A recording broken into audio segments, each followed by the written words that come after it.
तो आज 5 तारीख है और 5 तारीख का मतलब कि चिराग पासवान के लिए बड़ा दिन। लोक जनशक्ति पार्टी चिराग पासवान का जो गुट है उसके लिए आज बड़ा दिन है, क्योंकि आज चिराग पासवान ऑफिशियली रूप से आशीर्वाद यात्रा की शुरुआत कर रहे हैं। इसके लिए पूरा शेड्यूल जारी किया गया है। लोक जनशक्ति पार्टी के तरफ से बताया गया है कि चिराग पासवान दिल्ली हवाई अड्डे से कब पटना के लिए प्रस्थान करेंगे और इसके बाद से आगे उनके क्या कार्यक्रम है, और हम इस वीडियो में आपको एक एक कर चिराग पासवान के जो आज कार्यक्रम होने वाले हैं उसके बारे में बताएंगे। उससे पहले मेरा परिचय। नमस्कार, मेरा नाम है मोहित कुमार सिंह और आप देख रहे हैं जनता जंक्शन। बताया गया है कि 11 बजे दिल्ली हवाई अड्डे से चिराग पासवान प्रस्थान करेंगे पटना के लिए। पटना में वो लगभग 12:30 बजे पटना हवाई अड्डे पर उनको जो लोक जनशक्ति पार्टी जो चिराग पासवान गुट के जो नेता हैं वो रिसीव करेंगे। आशीर्वाद यात्रा के लिए चिराग पासवान पटना पहुंच रहे हैं। पटना के बाद से हम सबने सुना है कि आशीर्वाद यात्रा की शुरुआत है वो हाजीपुर से हो रही है। हाजीपुर जो पशुपति पारस का संसदीय क्षेत्र है, पशुपति पारस इसके बारे में बोल भी चुके हैं कि अगर चिराग पासवान को कोई यात्रा करनी है तो श्रद्धांजलि सभा उसका नाम रखें और उसकी शुरुआत अपने लोकसभा क्षेत्र जमुई से करें। हालांकि हाजीपुर से कार्यक्रम शुरुआत हो रही है। जो दिवंगत जो नेता हैं जो लोक जनशक्ति पार्टी के और इनके पिता हैं रामविलास पासवान, उनका संसदीय क्षेत्र भी रहा है, उनकी कर्मभूमि रही है और उसी जमुई से इस यात्रा की शुरुआत हो रही है। 12:30 बजे पटना हवाई अड्डे पर वो आएंगे। उसके बाद से बताया गया है कि रुकनापुर शेखपुरा मोड़ और बेली रोड होते हुए वो उच्च न्यायालय पटना पहुंचेंगे। 1:30 बजे 1:30 बजे वो पटना न्यायालय पहुंचेंगे। वहां पर बाबा साहब अम्बेडकर की एक प्रतिमा है, उस पर वो फूलमाला चढ़ाएंगे।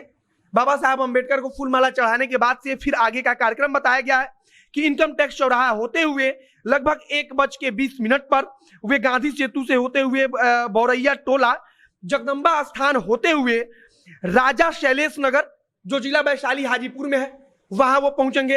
वहां पहुंचने का समय बताया गया है 2:20, यानी कि 2:20 वो हाजीपुर में जो है जो वैशाली जिला है वहां के राजा शैलेश नगर पहुंच जाएंगे। वहां का कार्यक्रम बताया गया है कि वीर शिरोमणि बाबा चौहरमल की जो प्रतिमा है उस पर माल्यार्पण करेंगे। इसके बाद से पूरा आगे कार्यक्रम तय किया गया और पिछले कुछ दिनों से हमने देखा है कि जिस तरह से पारस गुट जो है वो पार्टी के जो 5 सांसद हैं उन्होंने मिलकर एक अलग गुट बनाया। चिराग पासवान जो अभी भी दावा कर रहे हैं कि वो राष्ट्रीय अध्यक्ष हैं लोक जनशक्ति पार्टी के, तो दूसरी तरफ जो उनके चाचा हैं पशुपति पारस वे दावा कर रहे हैं कि अब लोक जनशक्ति पार्टी को बचाने के लिए उन्होंने जो लोक जनशक्ति पार्टी की पूरी जो कमान है अब खुद संभाल ली है। वो राष्ट्रीय अध्यक्ष है लोक जनशक्ति पार्टी के। पिछले कुछ दिनों से पूरा प्रकरण चल रहा है और अब आज आशीर्वाद यात्रा की शुरुआत हुई है।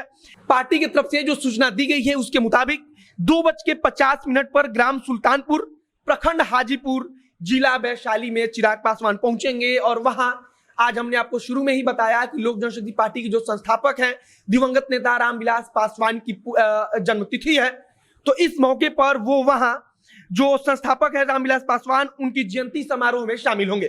चिराग पासवान वहां जयंती समारोह में शामिल होंगे। वहां पार्टी के जो कार्यकर्ता होंगे जो इनके गुट के नेता होंगे उनसे भी मुलाकात करेंगे और उसके बाद से फिर जो शाम को चिराग पासवान वापस पटना में लौट जाएंगे और यहाँ श्री कृष्णापुरी जो उनका पटना आवास है वहां पर रात्रि विश्राम करेंगे। और इसके बाद से जो पूरे राज्य में उनके घूमने का कार्यक्रम है आज से शुरू होगा। आशीर्वाद यात्रा के रूप में हम सब जानेंगे और उनका जो एक कार्यक्रम तय किया गया है कि वो पूरे राज्य में घूमेंगे और अपने लिए जन समर्थन मांगेंगे। जनता से अपील करेंगे कि वो जनता के बीच जाएंगे और जनता से अपने लिए समर्थन मांगेंगे। और यह पूरा कार्यक्रम जो है इसको लेकर काफी राजनीतिक उठापटक भी मची हुई है।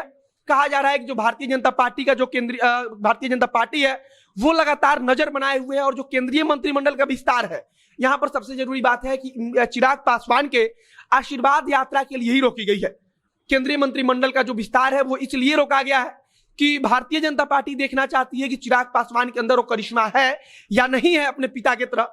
अगर चिराग पासवान भारतीय जनता पार्टी को, भाजपा को यह विश्वास देने में सक्षम हो जाते हैं, सफल हो जाते हैं कि हाँ उनके पास जन समर्थन है, उनके पास वो काबिलियत है, तो निश्चित तौर पर चिराग पासवान भी केंद्रीय मंत्रिमंडल में शामिल हो सकते हैं।